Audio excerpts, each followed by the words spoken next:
ആൻ്റണിയാണോ സനൽകുമാറാണോ എന്നൊരു ചോദ്യം എന്നോട് ചോദിക്കാതെ ഞാൻ ഉത്തരം പറയും. ഒരു ക്യാമറയുടെ മുമ്പിൽ നിന്ന് പറയുന്നത് ശരിയല്ല, എന്നാലും എൻ്റെ ജീവിച്ചിരിക്കുന്ന അമ്മ സത്യമായിട്ട് എനിക്കറിയില്ല. ഉണ്ടെന്ന് ആരെങ്കിലും ഇത് കേട്ട് പറയട്ടെ, ഞാൻ അവർക്ക് 10 ലക്ഷം രൂപ നാളെ കൊടുക്കാം. എൻ്റെ അവസാന ശ്വാസം വരെ ഞാൻ ചെയ്യുകയുമില്ല. മമ്മൂട്ടി സാറ് ചിലപ്പോൾ ഇത് കേട്ട് എന്നെ വഴക്ക് പറയും, ചീത്ത പറയും. എന്നെ ലിസ്റ്റ് ഔട്ട് ചെയ്തു. ലാൽ സാർ എന്നെ പറഞ്ഞു ഇഷ്ടമല്ല, അയാളെ വിട്ടേക്കാൻ പറഞ്ഞു. ഞാൻ പോയില്ല. എനിക്കത് വേണ്ട എന്നുള്ള ഒരു വിശ്വാസം ജീവിക്കുന്ന ആളാണ്. പറഞ്ഞു എന്തിനാണ്, ഞാൻ തിരുവനന്തപുരത്താണ്, തൃശ്ശൂരാണ് മഞ്ജു, ഇത് പറ്റുന്ന ഒരു കാര്യമല്ലല്ലോ എന്ന് പറഞ്ഞപ്പോൾ അതിന് ചേട്ടൻ എന്താ പ്രശ്നം എന്ന് ചോദിച്ചേ. What is your problem?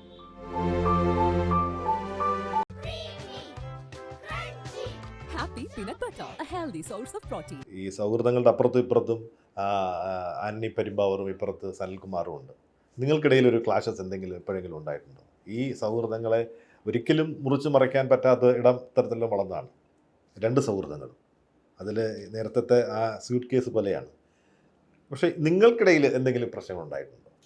ഈ നിമിഷം വരെ ഞാൻ നേരത്തെ ഏതോ ഒരു ചോദ്യം പറഞ്ഞു, ആൻ്റണി എൻ്റെ അനുജനായിട്ട് ഞാൻ കാണുന്ന ആളാണ്, ആൻ്റണി എന്നെ ജ്യേഷ്ഠനായിട്ട് കാണുന്ന ആളാണ്. ക്ലാഷ് എന്ന് പറയുന്നൊരു സംഭവം ഉണ്ടാകാൻ ഒരു സബ്ജക്റ്റ് പോലും ഇല്ല. സിനിമ എന്നുള്ള ഒരു കാര്യത്തിന് വേണ്ടി ഇന്ന് വരെ ഞാൻ ഇടപെട്ടിട്ടില്ല, ഇടപെടുകയുമില്ല. അല്ലെങ്കിൽ ശ്രീ സുരേഷിന് പരിചയമുള്ള എത്രയോ ആൾ കാണില്ലേ, ഒരാളെങ്കിലും പറയട്ടെ സനൽകുമാർ ഡേറ്റ് വാങ്ങിച്ചു കൊടുത്തു. അല്ല, അങ്ങനെ കേട്ടിരുന്ന ഒരു കഥ, ഈ കരക്കമ്പിന്ന് ഞാൻ പറഞ്ഞ കഥ ഈ ഒടിയൻ്റെ കാര്യത്തിലാണ്. അന്നാണ് ഈ വിഷയം ഉണ്ടായതെന്നാണ്. എന്തായിരുന്നു അത്? ഡേറ്റ് വാങ്ങിച്ചു കൊടുത്തത് സനൽകുമാറാണ് എന്നുള്ള രീതിയിൽ അല്ല അല്ല ഒരു ക്യാമറയുടെ മുമ്പിൽ നിന്ന് പറയുന്നത് ശരിയല്ല, എന്നാലും എൻ്റെ ജീവിച്ചിരിക്കുന്ന അമ്മ സത്യമായിട്ട് എനിക്കറിയില്ല. അത് ക്യാമറ മുമ്പിൽ പറഞ്ഞൊരു കാര്യമൊന്നും അല്ല. പക്ഷേ ഞാൻ കുറച്ച് പേഴ്സണലി സംസാരിക്കുന്ന ആളാണ്. കാരണം സത്യം പറയുന്നിടത്ത് എനിക്കങ്ങനെ ഒളിച്ചു വയ്ക്കുകയും പിന്നെ വിക്കി പറയേണ്ട കാര്യമില്ലല്ലോ. ഒരു ബന്ധവും എനിക്കില്ല. അതൊന്നല്ല, ഒരു സിനിമകളിലും അതിൽ അർസാറായാലും ശരി, മമ്മൂട്ടി സാറായാലും ശരി, ഒരാളിൻ്റെയും ഒരു ഡേറ്റ് ഞാൻ വാങ്ങിക്കൊടുക്കുകയോ കൊടുക്കരുതെന്ന് പറയുകയോ ചെയ്തിട്ടില്ല. 2 ചെറിയ എക്സാമ്പിളും കൂടി ഞാൻ പറയാം. 2 പേരുകൾ പറയേണ്ടി വരും. ഒന്ന് പിന്നെ സാഗർ ഏലിയാസ് ജാക്കിയാണെന്ന് തോന്നുന്നു. തേവര വീട്ടിൽ കഥ പറയാനായിട്ട് വന്നപ്പോൾ ഞാൻ ബ്രേക്ക്ഫാസ്റ്റ് കഴിഞ്ഞ് കഥ പറയാൻ വരുന്നറിയാം, അവർ വന്ന് കയറി ഞാൻ അങ്ങോട്ട് ഇറങ്ങി. അപ്പോൾ എന്നെ എൻ്റെ സംവിധായകനും കൂടെ അങ്ങോട്ട് കൈ പിടിച്ച് എവിടെ പോകണു ചേട്ടാ? ഞാൻ മുന്നേ പോകണു. ഇല്ല വരൂ കഥ കേൾക്കാം. ഞാൻ വരില്ല. അവരെന്നെ ഒരുതരം ഫോഴ്സ് ചെയ്യുകയാണ്. അപ്പോൾ ലാലേട്ടൻ ഇറങ്ങിയിട്ട് പറഞ്ഞു ഇതേ ഭാഷ അയാളെ വിട്ടേക്ക്. അയാളെന്ന് പറഞ്ഞ കാര്യം മനസ്സിലായല്ലോ, അത്ര ഇഷ്ടമുള്ളതല്ല വെച്ചാൽ അയാളെ വിട്ടേക്ക്, അയാൾ ഇരിക്കത്തില്ല. കാരണം ഞാൻ ഇന്നുവരെ ഇരുന്നിട്ടില്ല, ഒരു കഥ കേൾക്കാൻ ഞാൻ ഈ നിമിഷം വരെ ഇരുന്നിട്ടില്ല. ഈ നിമിഷം വരെ ഉണ്ടെന്ന് ആരെങ്കിലും ഇത് കേട്ട് പറയട്ടെ, ഞാൻ അവർക്ക് 10 ലക്ഷം രൂപ നാളെ കൊടുക്കാം. ലാലേട്ടനോട് കഥ പറയുമ്പോൾ സനൽകുമാർ ആ മുറിയിൽ ഉണ്ടായിരുന്ന ഒരാൾ, ക്യാമറ വിഷ്വൽസ് ഒന്നും കൊണ്ടുവരണ്ട, വാക്കാൽ എന്നെ നേരിട്ട് വിളിച്ച് പറഞ്ഞാൽ മതി, ഇന്ന സ്ഥലത്ത് ഇന്ന റൂമിൽ അല്ലെങ്കിൽ ഇന്ന ഹോട്ടലിൽ ഇന്ന സമയത്ത് സനൽകുമാർ അല്ലെങ്കിൽ സനലേട്ടൻ അങ്ങനെ വിളിക്കുമല്ലോ, കൂടെ ഈ കഥ കേട്ടിട്ടുണ്ടെന്ന് പറയട്ടെ. ഒരു കഥ ഞാൻ കേട്ടിട്ടില്ല. കാരണം എന്താ അറിയോ, എൻ്റെ ജോലി അതല്ല എന്നുള്ള ഉത്തമ വിശ്വാസം. കഥ കേൾക്കുക അല്ലെങ്കിൽ സിനിമ പ്രൊഡ്യൂസ് ചെയ്യണോ വേണ്ടോ എന്ന് തീരുമാനിക്കുകയോ അത് ഡേറ്റ് ഉണ്ടോ എന്ന് നോക്കുകയോ കൊടുക്കുകയോ ചെയ്യുന്നത് ലാൽ സാറും ആൻ്റണിയും തമ്മിലുള്ള ഒരു ബന്ധമുണ്ട്. ഇനി അടുത്തൊരു കാര്യം, ഈ ബന്ധം എന്നോ ദൃഢമായി പോകുമ്പോൾ നടന്നു കയറിയ ഒരാളാണ് സനൽകുമാർ. അപ്പം സനൽകുമാറിൻ്റെ ജോലി എന്താണ്? ഇവരോടൊപ്പം സൈഡിൽ കൂടെ നടന്നാൽ മതി, അല്ല ഇതിനുള്ളിലേക്ക് കയറാൻ നോക്കണ്ട. ആ നോക്കിയാൽ അത് എൻ്റെ തെറ്റാണ്. അങ്ങനത്തെ തെറ്റ് ഞാൻ ഇന്ന് വരെ ചെയ്തിട്ടില്ല, ഇനി ചെയ്യുകയുമില്ല. ലാൽ സാറിൻ്റെ ഏറ്റവും അടുത്ത ആളുകൾ ഈ ഞങ്ങൾ 2 പേരിലും ചോദിച്ചു പറയാം, അല്ലാതെ വീട്ടുകാരെയും മക്കളെയും ഒന്നും ചേർത്തിട്ടില്ല. ആൻ്റണിയാണോ സനൽകുമാറാണോ എന്നൊരു ചോദ്യം എന്നോട് ചോദിക്കാതെ ഞാൻ ഉത്തരം പറയും, ആൻ്റണിയാണ്, ഞാനല്ല. ലാൽ സാറിന് കൂടുതൽ സുദൃഢവും സ്നേഹവും സൗഹൃദവും ബന്ധവും ഉള്ളത് ആൻ്റണി പെരുമ്പാവൂരുമായിട്ടാണ്. അത് കഴിഞ്ഞിട്ട് കുറേ പടികൾക്ക് താഴെയാണ് ഞാൻ എന്ന ഉത്തമ ബോധ്യം എനിക്കുണ്ട്. ഇപ്പം മനസ്സിലായോ? ഒരു ക്ലാഷ് അല്ല, ഒരു ഇത് ഞാൻ ഈ പറയണമെങ്കിൽ എനിക്ക് തെല്ലും ഈഗോ ഇല്ലാത്ത ആളായതുകൊണ്ടാണ്. ചിലപ്പോൾ ഒരാൾ ചോദിച്ചാൽ ഞാനാണെന്ന് പറയാൻ ചിലപ്പോൾ താല്പര്യം കാണിക്കും. ഞാൻ ഒരു കാരണവശാലും കാണിക്കില്ല.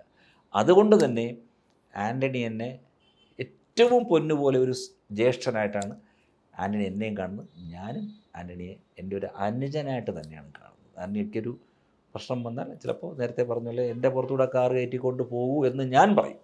എന്നിട്ട് നിങ്ങൾ ആൻ്റണി അടുത്ത് എത്തിയാൽ മതിയെന്ന് പറയാൻ എനിക്കുള്ള ആർജവമുണ്ട്. ഞാൻ പറയുകയും ചെയ്യും. ഒരു സംശയവും വേണ്ട. വൈറ്റമിൻ ഡിയുടെയും ഈസ്ട്രോജന്റെയും കുറവാണ് മിക്ക ലേഡീസിന്റെയും ഹെയർ പ്രോബ്ലംസിന് പ്രധാന കാരണം. സ്ത്രീകളുടെ മുടി വളർച്ചയ്ക്കും ശക്തിക്കും അത്യാവശ്യമായ വൈറ്റമിൻ ഡിയാലും ഹെർബൽ ഈസ്ട്രോജനാലും സമ്പുഷ്ടമായ ആദ്യത്തെ hair elixir Amrutveni hair elixir for women.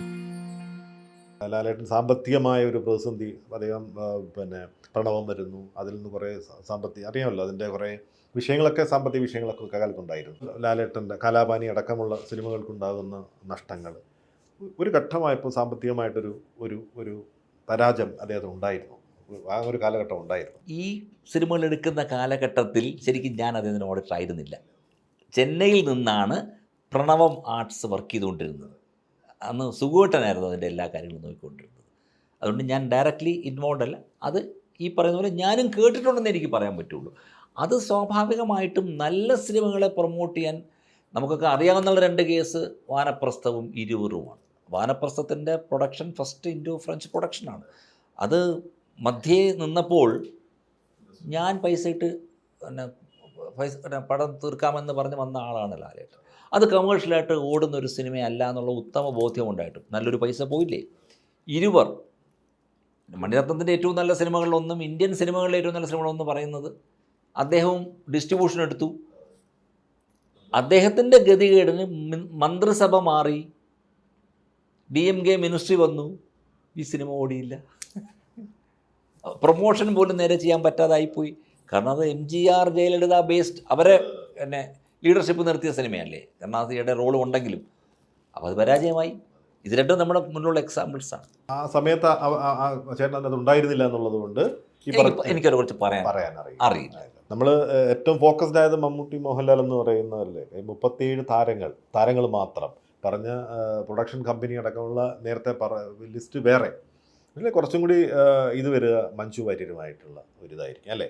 ഒരു മമ്മൂട്ടി, മോഹൻലാൽ കഴിഞ്ഞിട്ട് പിന്നെ വരിക മഞ്ജു വാര്യർ, രണ്ടുപേരെ ഞാൻ പറയും. ചാക്കോച്ചൻ ഒരു അനുജൻ, മഞ്ജു വാര്യർ ഒരു അനുജത്തി. അത് ഞാൻ വിളിക്കുന്നത് പോലും അങ്ങനെയാണ്. ഞാൻ മഞ്ജു വാര്യരെ പെങ്ങളെ എന്നും അനിയത്തി എന്നേ വിളിച്ചിട്ടുള്ളൂ. അങ്ങനെയാണ്, മഞ്ജു എന്ന് വിളിക്കാറില്ല.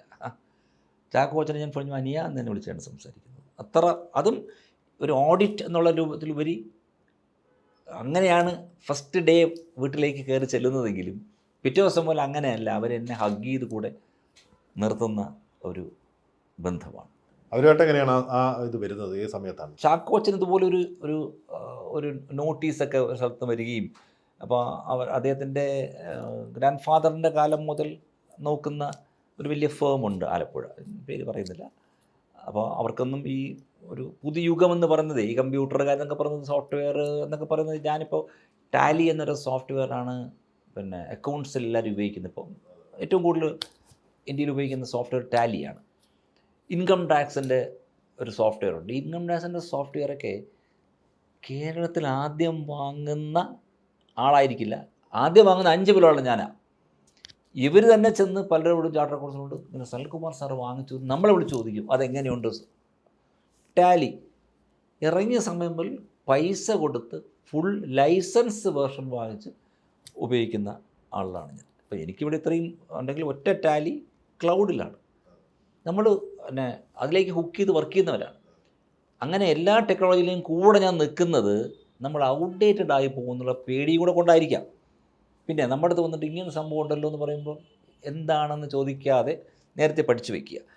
അതുകൊണ്ടാണ് ഇങ്ങനെ ചില കുറച്ച് എന്താ പറയുക, അവർ ടെക്നിക്കലല്ല അക്കാഡമിക്കലി ബ്രില്യൻ്റ് ആണ്. ഏത് സെക്ഷൻ ഏത് രാത്രി വിളിച്ച് ചോദിച്ചാലും ഉറക്കത്തിലും പറയും ഇന്ന സർക്കുലർ ഇന്ന നോട്ടിഫിക്കേഷൻ പ്രകാരം ഇത് ടാക്സ് കൊടുക്കണ്ടെന്ന്. എനിക്കത് പറയാൻ അറിയില്ല. ഞാൻ നേരത്തെയും പറഞ്ഞു, അക്കാഡമിക്കൽ ബ്രില്യൻസ് അല്ല, പക്ഷേ സ്കിൽ, പാഷൻ. അങ്ങനെ അവർക്ക് അപ്പിയർ ചെയ്യാൻ പറ്റില്ല എന്നുള്ളപ്പോൾ ഞാൻ പറഞ്ഞു, ഞാൻ ചാക്കോച്ചനോട് പറഞ്ഞു. ചാക്കോച്ചൻ പറഞ്ഞു, ഞാൻ പറഞ്ഞു ചാക്കോച്ചൻ വേറൊരാൾ ചെയ്യുന്ന വർക്ക് ഞാൻ ചെയ്യില്ല, ചേട്ടാ എന്നെ സഹായിച്ചല്ലേ പറ്റുള്ളൂ, എന്താ മാർഗം? ഞാൻ പറഞ്ഞു അവരെന്നെ വിളിക്കാൻ പറഞ്ഞു. അങ്ങനെ അദ്ദേഹം എന്നെ വിളിച്ചു, ഇത്രയും പ്രായമുള്ള ആളെന്നെ വിളിച്ചു പറഞ്ഞു, സനൽ സാർ, അത് അങ്ങനെ വിളിക്കുന്ന ഒരാളാണ്, സനൽ സാർ നിങ്ങൾ പോയി ഒന്ന് വർക്ക് അറ്റൻഡ് ചെയ്യണം, ഞങ്ങളുടെ പെർമിഷനുണ്ട്, ഞങ്ങൾക്കത് പറ്റുന്നില്ല. അങ്ങനെ തുടങ്ങിയ ഒരു ബന്ധമാണ്. പിന്നെ മഞ്ജു നമുക്കൊക്കെ അറിയാവുന്നുള്ള പോലെ മഞ്ജുവിൻ്റെ ഒരു ലൈഫിലൊരു ബുദ്ധിമുട്ട് വന്നു കഴിഞ്ഞപ്പോൾ ഒറ്റയ്ക്ക് അങ്ങനെ ടാക്സോ ഒന്നും കൊടുക്കുന്ന ഒരു ഇതില്ലല്ലോ. അപ്പോൾ അവർ പെട്ടെന്ന് അവരോട് ആരെങ്കിലും പറഞ്ഞിട്ടായിരിക്കും എന്നെ തീരുമാനിച്ചു. അന്ന് ഞാൻ നല്ലവണ്ണം പറഞ്ഞു, ഞാൻ പറഞ്ഞു എന്തിനാണ്, ഞാൻ തിരുവനന്തപുരത്താണ്, തൃശ്ശൂറാണ് മഞ്ജു, ഇത് പറ്റുന്ന ഒരു കാര്യമല്ലല്ലോ എന്ന് പറഞ്ഞപ്പോൾ അതിന് ചേട്ടൻ എന്താ പ്രശ്നം എന്ന് ചോദിച്ചേ, വാട്ട് ഈസ് യുവർ പ്രോബ്ലം? അപ്പോൾ എനിക്ക് ആൻസർ പറയാൻ പറ്റുന്നില്ലോ, അത് എൻ്റെ ഒരു പ്രോബ്ലം അല്ലല്ലോ. പക്ഷേ അത് പിന്നെ ഭാഗ്യത്തിന് ഇന്ന് പിന്നെ അന്റാർട്ടിക്കയിലാണോ എന്ന് പോലും ആരും ചോദിക്കണ്ടല്ലോ, എല്ലാം ഓൺലൈനായില്ലേ, ഫേസ്ലെസ് ആയി എല്ലാം. അങ്ങനെയാണ്. അപ്പോൾ ഞാൻ മഞ്ജുവിനെ അങ്ങനെ തന്നെ കൊണ്ട്, അതായത് ടാക്സേഷൻ തുടങ്ങിയ കാര്യങ്ങൾ. എന്നാൽ ഇപ്പോൾ മഞ്ജു വാറിൻ്റെ ഏത് സിനിമ ഷൂട്ടിംഗ് എന്ന് വെച്ചാൽ എനിക്കറിയില്ല, ചാക്കോച്ചൻ്റെ ഏതാണെന്ന് വെച്ചാൽ എനിക്കറിയില്ല. അവരുമായിട്ട് കണക്കുമായി ബന്ധപ്പെട്ട എന്ത് വിഷയങ്ങൾ ചോദിച്ചാലും അപ്ഡേറ്റ് അവർ ഞാൻ പറയാതെ ചോദിക്കാതെ ഒന്നും ചെയ്യില്ല, ഒരു ചെറിയ കാര്യം പോലും ചെയ്യാറില്ല. ഈ അക്കൗണ്ട്സ്, ഫൈനാൻസ്, വെൽത്ത്, ഇതേ പറയുള്ളൂ, അക്കൗണ്ട്സ്, ഫൈനാൻസ്, വെൽത്ത്. ബാക്കി ഞാൻ ഇടപെടുന്ന പ്രശ്നമില്ല. എത്ര പേര് എന്നോട് ചോദിക്കുന്നുണ്ടാവും, എത്ര പേര് മഞ്ജു വാറ് ഡേറ്റ് വാങ്ങിച്ചിരുന്നു. ഞാൻ പറഞ്ഞ നേരത്തെ ലാലേട്ടന് പറഞ്ഞ അതേ അവസ്ഥ. നോ, എൻ്റെ ഒരു ജോലി അതല്ല, ഞാൻ ചെയ്യില്ല. അപ്പോൾ അത് അങ്ങനെ പറയുമ്പോൾ എന്താ, രണ്ട് വിരോധികളെ കൂട്ടിയതേ ഉള്ളൂ. I just don't care. അവർ വിരോധി ആയിക്കോട്ടെ, അത് എൻ്റെ വിഷയം അതല്ലല്ലോ. അവർക്ക് ഡേറ്റ് വാങ്ങിച്ചു കൊടുത്ത അവസരം ഞാൻ മഞ്ജു വാറിൻ്റെ വിരോധിയായി മാറും, സിനിമ നാളെ മോശമാണെങ്കിൽ. ശരിയല്ലേ? ഞാൻ ഇടപെടാറില്ല. അല്ലെങ്കിൽ ഇപ്പോൾ ഇവിടുന്ന് പോയി അപ്പം ചാക്കോച്ചനെ വിളിക്കൂ, എന്നെക്കാൾ കൂടുതൽ ബന്ധം നിങ്ങൾക്കൊക്കെ ഉള്ളതാണ് അല്ലേ? നിങ്ങളുടെ ഒരു ലീനിയേജ് വെച്ചിട്ട് സുരേഷ് കുമാർ എന്ന് പറയുന്ന ആളിന് സനൽകുമാറിനെക്കാളും കൂടുതൽ ബന്ധം എല്ലാ നടന്മാരും നടിമാരുമായിട്ട് കേരളത്തിലുണ്ട്. സനൽകുമാർ ഇങ്ങനെ, സനലേട്ടനാണ് വിളിക്കുന്നത്, സനലേട്ടൻ ഇങ്ങനെ ഒരു അഭിപ്രായം പറഞ്ഞു, ശരിയോ തെറ്റോ എന്ന് രഹസ്യമായിട്ട് പറയുമ്പോൾ അവർ പറയും അബ്സല്യൂട്ട്ലി കറക്റ്റാണ്. ഇപ്പോൾ അഭിനയിക്കുന്ന സിനിമ എനിക്കറിയില്ല, ഇന്നവരൊരു സിനിമയ്ക്ക് വേണ്ടി ഡേറ്റ് കൊടുക്കുമെന്ന് ഞാൻ ചോദിച്ചിട്ടുമില്ല, ഞാൻ ചോദിക്കുകയുമില്ല. അതുകൊണ്ട് ഒരു കാര്യം കൂടെ എനിക്ക് പറയാൻ അനുവദിക്കണം. ചിലപ്പോൾ എനിക്ക് തോന്നിയിട്ടുണ്ട്, പലരും പറയുന്നതും കൂടെ കേട്ടിട്ട്, ഒരു സിനിമ നിർമ്മിക്കുക എന്നെ സംബന്ധിച്ച് ഏറ്റവും എളുപ്പമാണ് നാളെ രാവിലെ മമ്മൂട്ടി സാറിനെ വിളിച്ച് പറഞ്ഞാൽ പിന്നെന്താ ചെയ്യൂ എന്ന് പറയും ഇല്ലേ? ലാലേട്ടൻ പറയും പിന്നെന്താ എന്നല്ലേ പറയുള്ളൂ. ഞാൻ ഒരു പൈസ അഡ്വാൻസ് കൊടുക്കണ്ട അവർക്ക്. ചിലപ്പോൾ എൻ്റെ അഹങ്കാരമായിരിക്കാം. ഒരു പൈസ പോലും ഞാൻ അഡ്വാൻസ് കൊടുക്കാതെ എനിക്ക് സിനിമ അനൗൺസ് ചെയ്ത് ചെയ്യാമല്ലോ. ഞാൻ ഇന്ന് വരെ ചെയ്തിട്ടില്ല, കുറിച്ച് വെച്ചുള്ളൂ. എൻ്റെ അവസാന ശ്വാസം വരെ ഞാൻ ചെയ്യുകയുമില്ല. ഒരു സിനിമ നിർമ്മിക്കില്ല, നെവർ. അത്ര ഫാർ സൈറ്റഡ് ആയിട്ട് ജീവിക്കുന്ന ആളാണ് ഞാൻ. എന്തുകൊണ്ടാണെന്നറിയാമോ? ഞാനത് ചെയ്യാൻ പാടില്ല എന്നുള്ള എൻ്റെ ഉത്തമ പ്രൊഫഷണൽ തീരുമാനമാണ്. I will not do it. ഞാൻ ഒരു ബിസിനസ്സിൽ ഇൻവോൾവ് അല്ല. ഇപ്പോൾ നമ്മൾ സിനിമാക്കാരെക്കുറിച്ച് മാത്രം പറഞ്ഞു. 35 വർഷം മുമ്പ് പങ്കജ കസ്തൂരിയിൽ ഡോക്ടർ ഹരീന്ദ്രൻ നായർ എന്ന് പറഞ്ഞ അദ്ദേഹം ഒരു റോയൽ എൻഫീൽഡ് മോട്ടോർ സൈക്കിളിൻ്റെ ഓഫീസ് വരുമ്പോൾ എനിക്കൊരു സെക്കൻഡ് ഹാൻഡ് ആർക്കും വേണ്ടാത്ത ഹീറോ ഹോണ്ടയാണ്. അങ്ങനെ ഞങ്ങൾ ഒരുമിച്ച് വളർന്നവരാണ് ഇത്രയും വർഷമായിട്ട്. അതൊരു വലിയ തപസ്സായിട്ട് അങ്ങനെ തന്നെ അത് മുന്നോട്ട് നീങ്ങട്ടെ. ഞാൻ പറയുന്നത് എൻ്റെ അറിവ് ശരിയാണെങ്കിൽ സുരാജ് വെഞ്ഞാറമൂട്, ശരത്ത്, മണിയമ്പൾ രാജേട്ടൻ, ജഗദീഷ് ചേട്ടൻ, അന്തരിച്ച നെടുമുടി ചേട്ടൻ. അപ്പോൾ നെടുമുടി ചേട്ടനും അന്തരിച്ചെങ്കിലും ആ ചേച്ചിയെ എല്ലാം ഞാൻ പറഞ്ഞു കൊടുത്താലേ ചേച്ചിക്ക് പറ്റുള്ളൂ. ഒരു FD ഇടണമെങ്കിൽ ചേച്ചി ചോദിക്കും, ഇങ്ങനെ ഇടണോ പുതിയ ബാങ്ക്. അപ്പോൾ വേണുചേട്ടൻ ഉള്ളതുപോലെയാണ് ഫൈനാൻസ് വെൽത്ത് കാര്യങ്ങളിൽ ചേച്ചിക്ക് ഞാൻ സുശീല ചേച്ചിക്ക്. ഇപ്പോൾ സിനിമ നിർമ്മിക്കില്ല എന്ന് പറഞ്ഞ് ശബ്ദം എടുത്തു. ഇടയ്ക്ക് മീശയൊക്കെ പിരിച്ചിട്ടൊക്കെ പിന്നെ അഭിനയിക്കാനായിട്ടോ. മമ്മൂട്ടി സാറ് ചിലപ്പോൾ ഇത് കേട്ട് തന്നെ വഴക്ക് പറയും, ചീത്ത പറയും. അദ്ദേഹത്തിൻ്റെ വീണ്ടും ജ്വാലയായി എന്ന് പറയുന്ന ഒരു വീണ്ടും ജ്വാലയായത് രണ്ടാമതിറക്കിയ സീരിയലിൽ എന്നെ നായകനായിട്ട് അഭിനയിക്കാൻ അതിൻ്റെ സംവിധായകൻ എൻ്റെ ഇതേ റൂൾ വന്ന് മുമ്പിൽ ഇരുന്നിട്ടുണ്ട്. അന്നും ഞാൻ പറഞ്ഞു സോറി എന്ന് പറഞ്ഞ ആളാണ് ഞാൻ. കാരണം നേരത്തെ പറഞ്ഞ എൻ്റെ ഒരു ലൈഫ് അതല്ല. Let me focus on what I am. എന്തിനാണ് എല്ലായിടത്തും കയറി ഇങ്ങനെ ആകുന്നത് എന്നുള്ളതാണ്. ലാലേട്ടൻ്റെ കൂടെയൊക്കെ എത്രയോ സിനിമകളിൽ പോകുമ്പോൾ ഒരു റോള്, മറ്റൊരു റോള്, ചെറിയ റോള്, ഒരു ചാർട്ടേഡ് അക്കൗണ്ട് ആയിട്ട് തന്നെ റോള്. ഏറ്റവും ക്ലാസിക് എക്സാമ്പിൾ ആദി എന്നുള്ള സിനിമയിൽ അദ്ദേഹത്തിൻ്റെ സ്നേഹിതരെല്ലാവരും കൂടെ ചേർന്ന് റെസ്റ്റോറൻറ്റിൽ ഭക്ഷണം കഴിച്ചുകൊണ്ടിരിക്കുമ്പോൾ പ്രണവ് നടന്നു പോകുമ്പോൾ ഹായ് എന്ന് പറഞ്ഞിട്ട് കയറി വരുന്ന സീനുണ്ടോ? എല്ലാം അദ്ദേഹത്തിൻ്റെ ഫ്രണ്ട്സാണ്. ഞാൻ മാത്രമില്ല, ഞാൻ പോവില്ല. എന്നെ ലിസ്റ്റ് ഔട്ട് ചെയ്തു. ലാൽ സാർ എന്നെ പറഞ്ഞു ഇഷ്ടമല്ല, അയാളെ വിട്ടേക്കാൻ പറഞ്ഞു. അയാളെന്ന് പറഞ്ഞു, കാരണം അത് അത്ര ഇഷ്ടമല്ല. അയാളെ വിട്ടേക്കും, ഞാൻ പോവില്ല.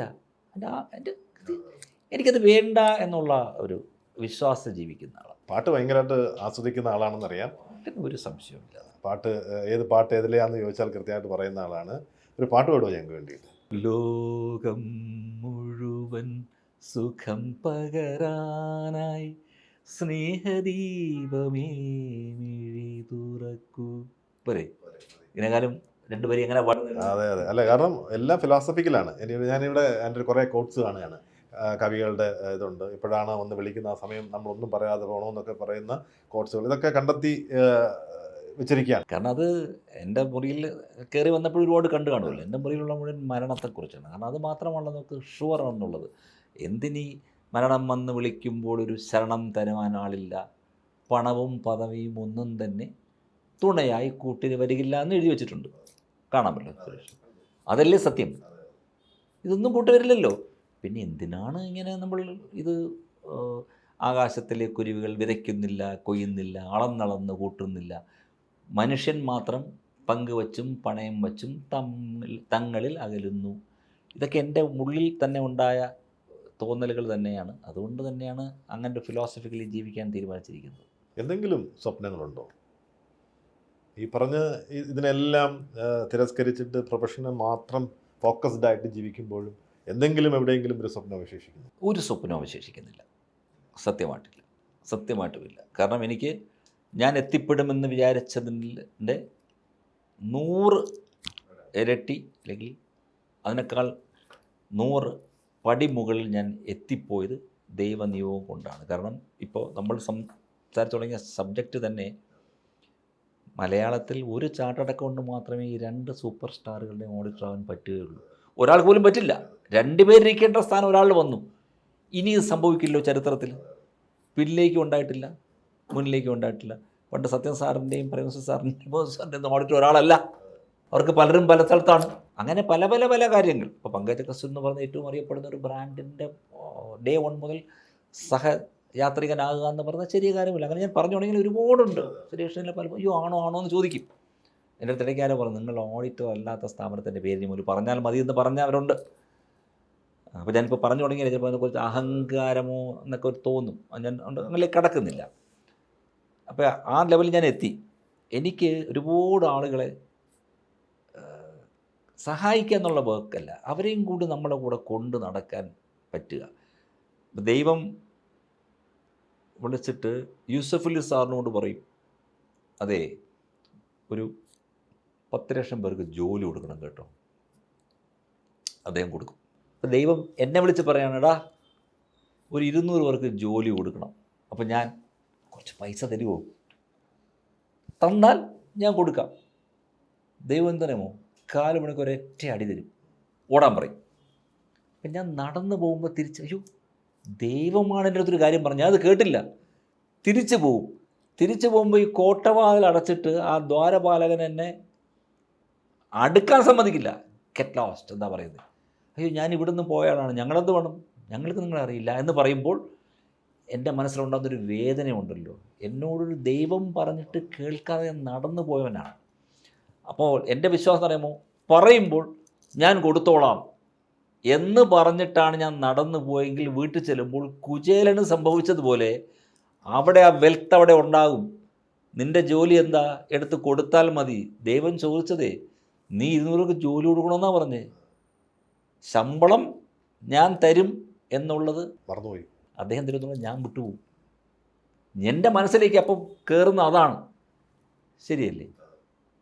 അപ്പോൾ ഈ ഒരു നിയോഗമായിട്ട് കണ്ടുകൊണ്ട് തന്നെ, പിന്നെ ഇപ്പോൾ പൈസയുടെ കാര്യം പറഞ്ഞുകൊണ്ട് കണ്ണദാസൻ പറഞ്ഞിട്ടുണ്ട്, കാസേ താൻ കടവുളപ്പ അന്ത കടവുളുക്കും ഇത് തെരിയുമപ്പ. ഇത് മലയാളത്തിലുണ്ടല്ലോ, നയാ പൈസ ഇല്ല, കയ്യിൽ നയാ പൈസ ഇല്ല എന്ന് വേദനിക്കുന്ന ഒരു സൈഡും, പണം ഒരു വല്ലാത്ത ഭണ്ഡാരക്കാലൻ എന്ന് പറഞ്ഞൊരു പാട്ടുണ്ട്. അത് പണം കൂടിയിട്ട് അയാൾക്ക് എന്ത് ചെയ്യണമെന്നറിയില്ല.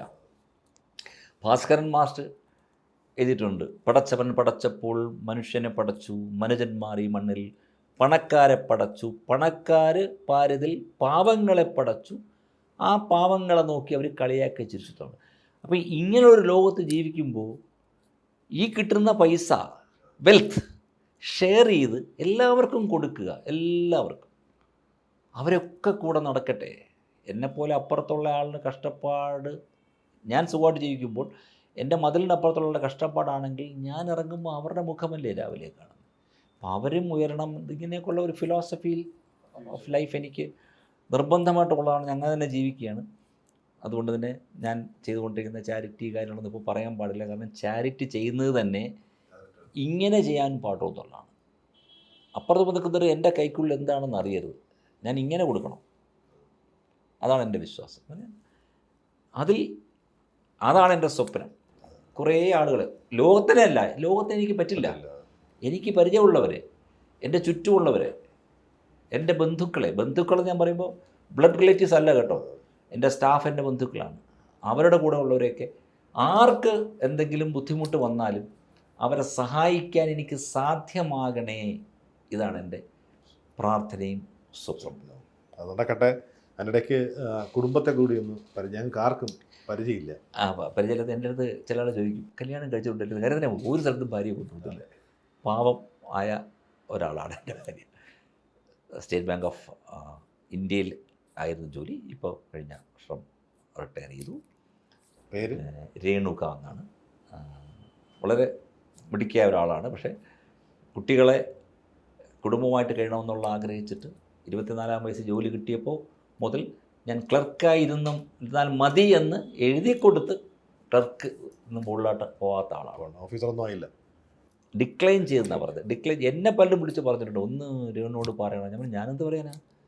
കാരണം ജോലി വേണം, പക്ഷേ കുടുംബം അതൊപ്പം വേണമെന്നുള്ളതുകൊണ്ട് ട്രാൻസ്ഫറൊന്നും തയ്യാറല്ല. 2 പെൺകുട്ടികളാണ്. മൂത്തയാൾ എന്നെ കല്യാണം കഴിച്ച്, ശില്പ എന്നാണ് പേര്. അവൾ ടെക്നോ പാർക്കിൽ ഒരു കമ്പനി വർക്ക് ചെയ്യുന്നു. ഹസ്ബൻഡിൻ്റെ പേര് അർജുൻ എന്നാണ്. അർജുൻ ഇൻഫോസിസിൽ വർക്ക് ചെയ്യുന്നു. 2 പേരും ബാംഗ്ലൂരും കൊച്ചിയിലൊക്കെ ആയിരുന്നു.